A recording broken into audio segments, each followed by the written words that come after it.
এলাকার যুবকদের কথা বলছি না। এই চার জিনিসে যুবকদেরকে ধ্বংসের ধার প্রান্তে নিয়ে গেছে।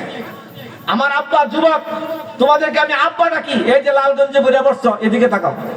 তোমাদেরকে বলবো, তোমরা চারটা জিনিস ছেড়ে দাও। চার জিনিসে আসক্ত যুবকরা। এক নম্বর হলো বাইক। বাইক ছিলেন তো? বাইকের আপনারা ইংলিশে কি বলেন? হুন্ডা। Motor cycle. হাই রে হুন্ডা রে, হুন্ডা না কিনা দিলে সে স্কুলে যাবে না, কলেজেও যাবে না। কথা বুঝছেন তো? এরপরে এমন ভাবে হুন্ডা চালা, অল্প কিছুদিন পরে রাস্তায় গিয়ে হ্যাঁ জীবন শেষ। আছে না নাই? আছে। হুন্ডা। দুই নম্বরে হইলো মোবাইল। মোবাইল শেষ, জীবন শেষ। মোবাইলের আসক্ত আছে কিনা বলে? আছে। মোবাইলে আজকে আমাদের লেখাপড়া সব কিছু ধ্বংসের দ্বার প্রান্তে নিয়ে গেছে।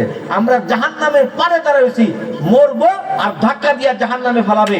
আর মূল যন্ত্র হলো মোবাইল। ঠিক কিনা বলে? তিন নম্বর হলো মাদক। তিন নম্বর কি? মাদক। তো আপনাকে বানসারাম ফোন নাই? আছে আছে। মদ, গাঁজা, হিরোইন, ইয়াবা, ট্যাবলেট, ফেন্সিল, এগুলি আপনাদের বানসারা ফোন নাই।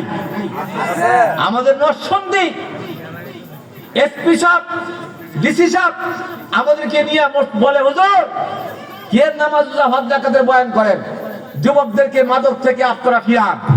আমরা ব্যর্থ হয়ে গেছি। ঠিক কিনা বলেন? যত রাস্তায় চুরি, ডাকাতি, ছিনতাই সবকিছু এর পিছনে মূল কারণ হলো মাদক, মাদক, মাদক। ঠিক কিনা? চার নম্বর হলো এদেশের যুবকেরা বয়ফ্রেন্ড আর গার্লফ্রেন্ড। বয়ফ্রেন্ড জোরে কোন কি ফ্রেন্ড? বাঞ্ছারামপুরের যুবকেরা, আমি তোমাদেরকে বলে যাই, তোমরা যদি এই চারটা আসক্তি থেকে বাঁচতে পারো, এক নম্বর হলো হুন্ডা, দুই নম্বরে হলো তোমার মোবাইল, তিন নম্বরে হইলো এতে বুঝে গেছে মাদক, চার নম্বরে হলো বয়ফ্রেন্ড আর গার্লফ্রেন্ড। এই যুবকেরা আবারও বলি, লক্ষ্য করে শোনো, তোমরা যদি এই চারটা গুণা থেকে বাঁচতে পারো, হুন্ডা কোনো বাপ মা চায় না ছেলেকে হুন্ডা কিনে দেবে, কোনো সন্তানকে চায় না হুন্ডা কিনে দেওয়ার জন্য।